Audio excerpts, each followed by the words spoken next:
নমস্কাৰ আজি মই বনাবলৈ গৈ আছো ভাপত দিয়া পিঠা এয়া মই ভাপত দিয়া পিঠাটো বনাবৰ বাবে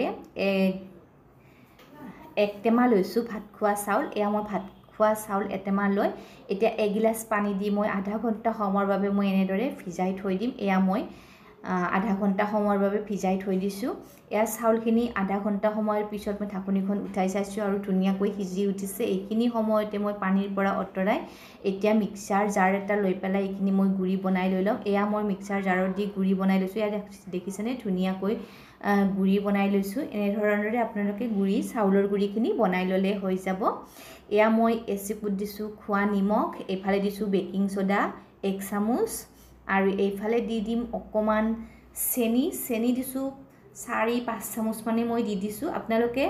মিঠাটো আপোনালোকৰ নিজৰ পছন্দ অনুসাৰে লৈ লব আৰু তাৰে ওপৰতে দিছো এয়া মই ৰিফাইন আৰু এয়া লৈছো গাখীৰ এইখিনি আটাইখিনিৰে মই এতিয়া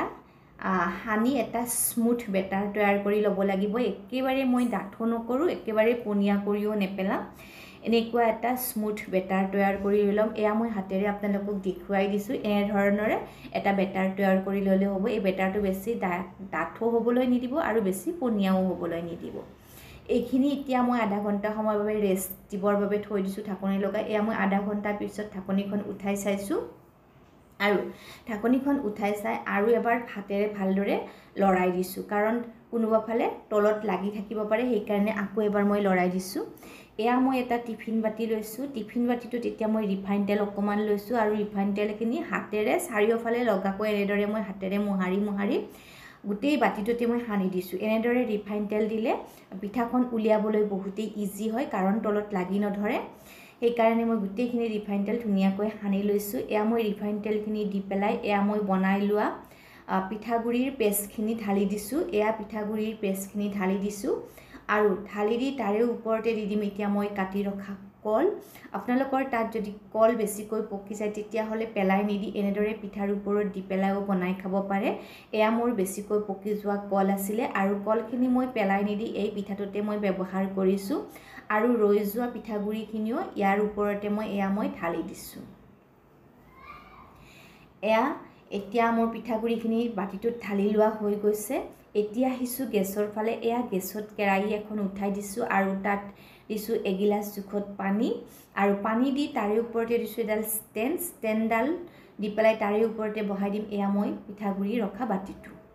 এয়া বাটিটো বহাই দি এতিয়া ওপৰতে দিছো এখন ঢাকনি দি আৰু এটা মই চৰিয়াৰে ঢাকি দি এতিয়া মই এইটো 20 মিনিট সময়ৰ বাবে